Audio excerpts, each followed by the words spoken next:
കർത്താവിൻ്റെ അതിപരിശുദ്ധമായ നാമത്തിന് നന്ദിയോടെ സ്തോത്രം ചെയ്യും സ്തുതിക്കുകയും ചെയ്യുന്നു. ക്രിസ്തുവിൽ ധന്യരും ഏകാഗ്രചിത്തരായി ദൈവത്തിനായി ജീവിച്ച് ദൈവത്തിൻ്റെ കൃപകളെയും ദൈവത്തിൻ്റെ അനുഗ്രഹങ്ങളെയും പ്രാപിച്ച് മുന്നോട്ട് പോകുവാൻ ദൈവത്താൽ നിർണയിക്കപ്പെട്ട് വിളിക്കപ്പെട്ട് വചനം കേട്ടും പ്രാർത്ഥിച്ചും ദൈവത്തോട് അടുത്തിരുന്നും ദൈവിക നന്മകളെ അനുഗ്രഹപൂർണ്ണമാക്കി തീർക്കാൻ ദൈവസന്നിധിയിൽ അർപ്പിതരായ എൻ്റെ കേൾവിക്കാരായ എല്ലാവർക്കും യേശുക്രിസ്തുവിൻ്റെ ധന്യമുള്ള നാമത്തിൽ വിനീതമായ സ്നേഹവന്ദനങ്ങൾ അറിയിക്കുന്ന കൂടെ നിങ്ങളുടെ എല്ലാ കാര്യങ്ങളിലും ദൈവമായ കർത്താവ് ധന്യത നൽകി പ്രാർത്ഥനകൾക്ക് മറുപടി നൽകി വഴികളും വാതിലുകളും തുറന്ന് അനുഗ്രഹിക്കട്ടെ എന്ന് ആശംസിക്കുന്നു.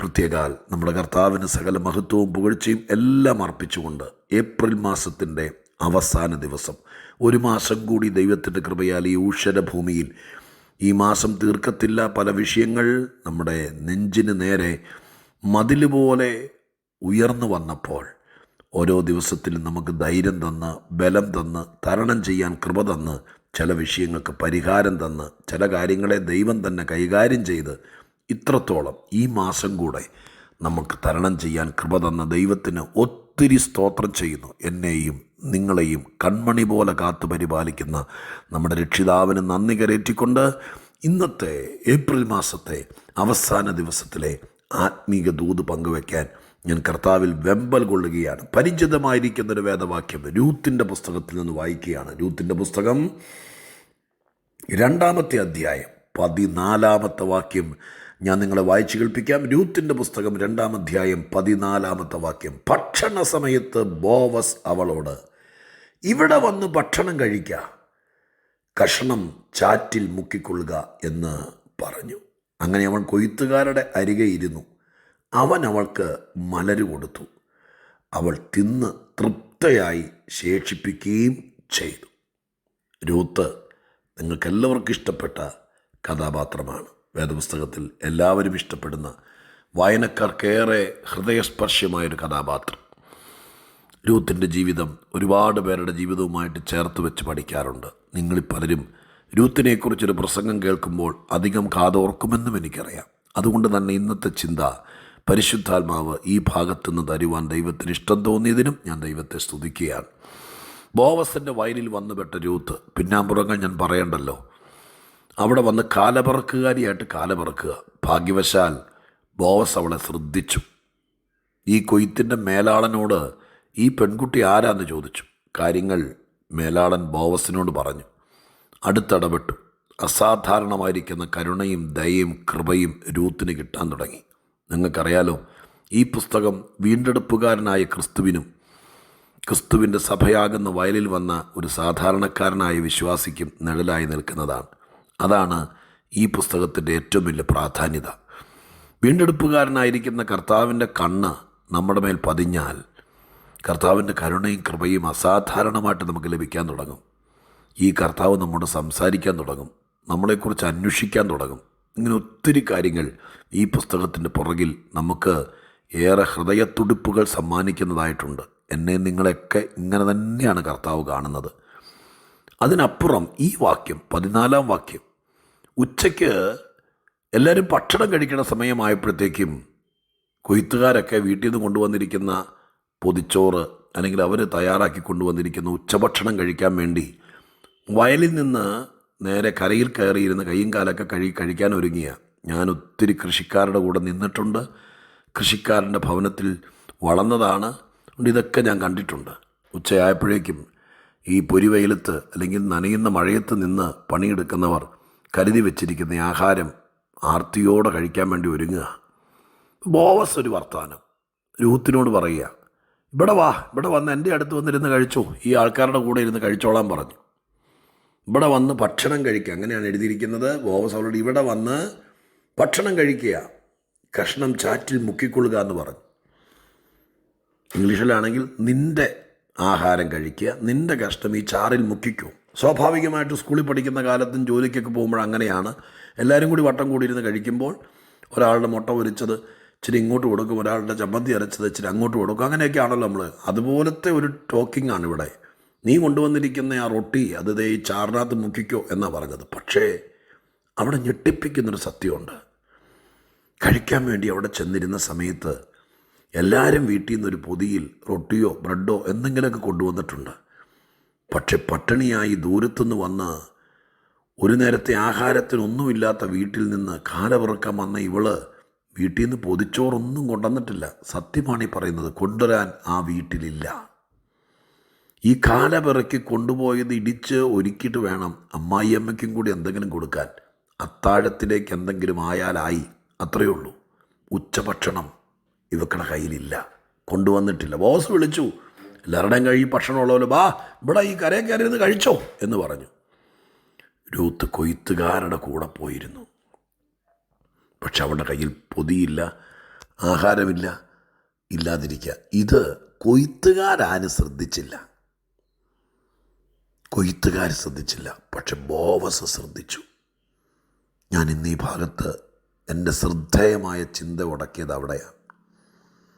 സഭയാകുന്ന കർത്താവിൻ്റെ വയലിനകത്ത് വരുമ്പോൾ എല്ലാവരുടെയും കൂടെ, ഈ കൊയ്ത്തുകാരുടെയും മെതിക്കാരുടെയും കാലപിറക്കാരുടെ ഒക്കെ കൂടെ, ബാല്യക്കാരുടെയും ബാല്യക്കാരത്തികളുടെയൊക്കെ കൂടെ ഇരിക്കുമ്പോൾ, അവരെല്ലാം പൊതിക്കട്ടടിച്ച് വെച്ച് കഴിക്കുമ്പോൾ, ഈ വയലിൽ കാലപിറക്കാൻ വന്ന നിനക്ക് ഉണ്ടോ ഇല്ലയോ എന്നൊന്നും കൊയ്ത്തുകാർ ചിലപ്പോൾ ശ്രദ്ധിച്ച് നിൽക്കുകയല്ല. അതിനകത്ത് ഒരു പരിഭവം വിചാരിക്കരുത്. ഒരുപാട് പേര് ഇവിടെ നിന്ന് അങ്ങോട്ട് മാറി, അവിടെ നിന്ന് ഇങ്ങോട്ട് മാറി, പിണങ്ങി, സഭ മാറി, പുതിയ സഭയുണ്ടാക്കി, ഇതൊക്കെ നടന്നു. ഇത് പലതും ദൈവത്തിൻ്റെ നിർണയപ്രകാരമൊന്നും ആയിരിക്കുകയല്ല. എനിക്കില്ലാതെ വന്നപ്പോൾ ഈ വയലിലെ കൊയ്ത്തുകാരും എന്നെ ശ്രദ്ധിച്ചില്ല, എനിക്ക് കൈത്താങ്ങൾ തന്നില്ല. അതുകൊണ്ടായിരിക്കും പലരും അങ്ങോട്ടും ഇങ്ങോട്ടും പോയത്.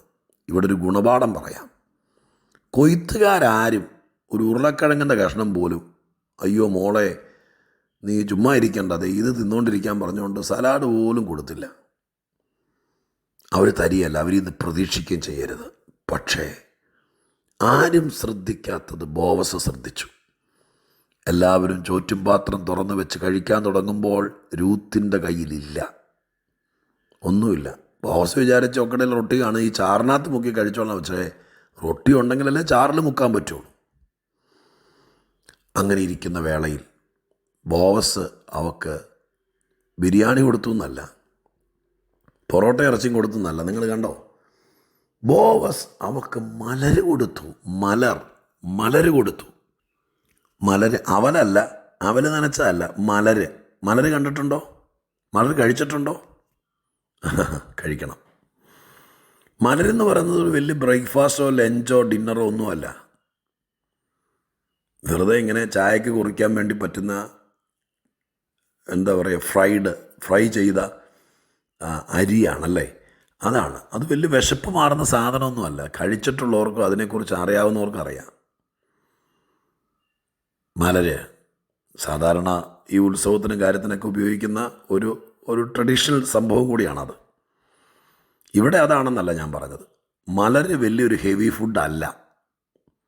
മലര് ഒരു ലഞ്ചിന് കൊടുക്കുന്നതല്ല. ഉച്ചയ്ക്ക് നിങ്ങൾക്ക് ചോറുണ്ണാൻ വേണ്ടി വിശന്ന് വരിക, നിങ്ങൾ വിറക് കീറാൻ ചെന്നു, അല്ലെങ്കിൽ നിങ്ങൾ ഉച്ച വരെ പണിക്കെടുത്ത് പെയിൻറ്റിങ് ചെയ്യുക, കരിങ്കല്ല് കെട്ടുക, ഉച്ചയ്ക്ക് കഴിക്കാൻ പോയാൽ പറഞ്ഞ് വിളിച്ചപ്പോഴത്തേക്ക് നിങ്ങളുടെ പാത്രത്തിനകത്ത് 5-6 മലരിട്ട് തന്നാൽ നിങ്ങൾക്ക് വിശപ്പ് മാറും.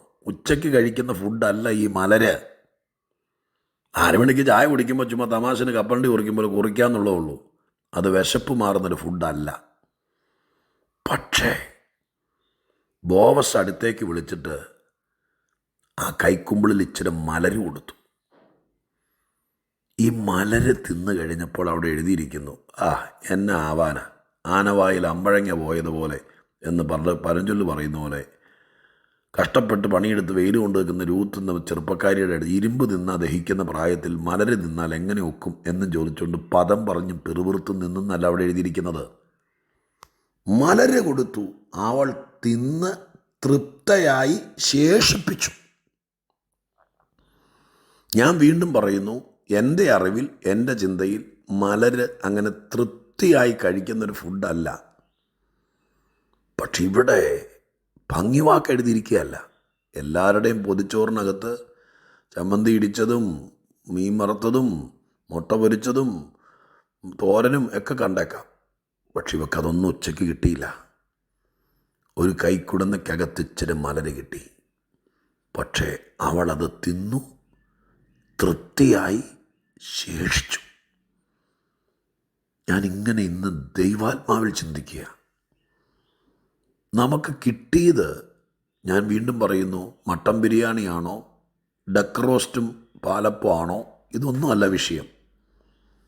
ഒരു പിടി മലരാണെങ്കിലും തരുന്നവൻ വീണ്ടെടുപ്പുകാരനാണെങ്കിൽ, ഹല്ലേലൂയ, നമ്മുടെ ഭാഷയിൽ പറഞ്ഞാൽ തരുന്നവൻ കർത്താവാണെങ്കിൽ, ആ തന്നതിൽ തൃപ്തി വരുത്താൻ, ബാക്കി വരുത്താൻ ദൈവം വിശ്വസ്തന. ഒരിക്കലും നമ്മൾ വിചാരിക്കരുത് എനിക്ക് മലരേ ഉള്ളൂ, അവക്കെന്നും നെയ്ച്ചോറ എന്ന് വിചാരിക്കരുത്. അവരവർ വീട്ടിൽ നിന്ന് കൊണ്ടുവന്ന് വലിയ പാത്രത്തിനകത്ത് കഴിക്കട്ടെ. പക്ഷെ നിനക്ക് കർത്താവ് തരുന്നത് ഒരു നുള്ളു മലരാണെങ്കിലും ആ മലര് നിന്നെ തൃപ്തി വരുത്തും, നിന്റെ വിശപ്പടക്കും, നിന്റെ ക്ഷീണം മാറ്റും.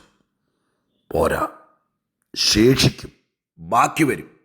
എൻ്റെ പ്രിയപ്പെട്ടവരെ, അതിനേക്കാൾ പ്രധാനപ്പെട്ടത്, പലരും വളരെ വൈകി കിടക്കാൻ പോവുകയും നന്നാ രാവിലെ എഴുന്നേൽക്കുകയും ചെയ്ത് വെച്ചും കുടിച്ചും വെട്ടിയും പിറകിയും നടന്നിട്ടും പലർക്കും ബാക്കിയും വരുന്നില്ല, തൃപ്തിയാകുന്നില്ല.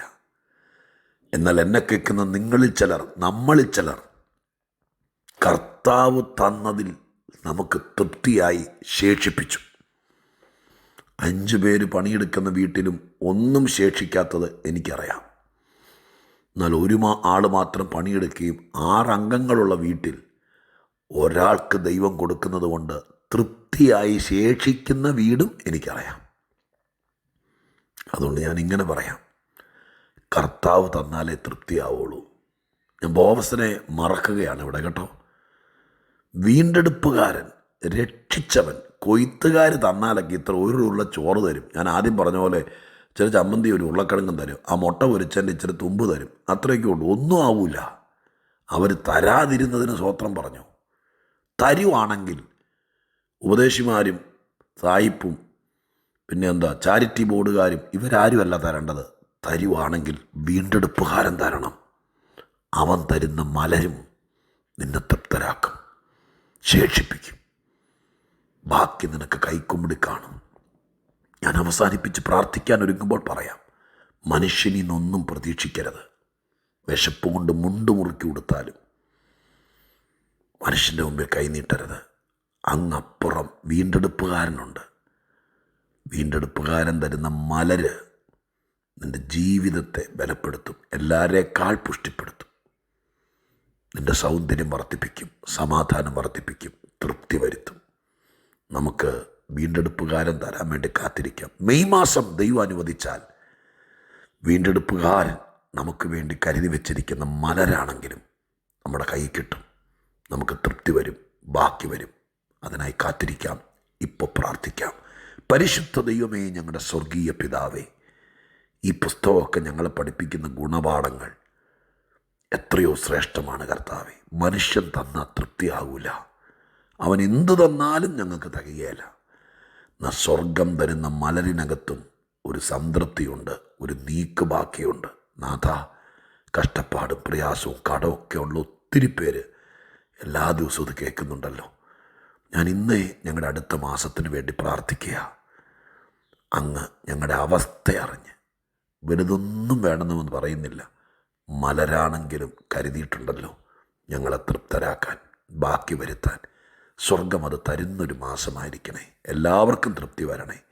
യേശുവിൻ നാമത്തിൽ പ്രാർത്ഥിക്കുന്നു, കേൾക്കണേ സ്വർഗീയ പിതാവേ. ആമേൻ.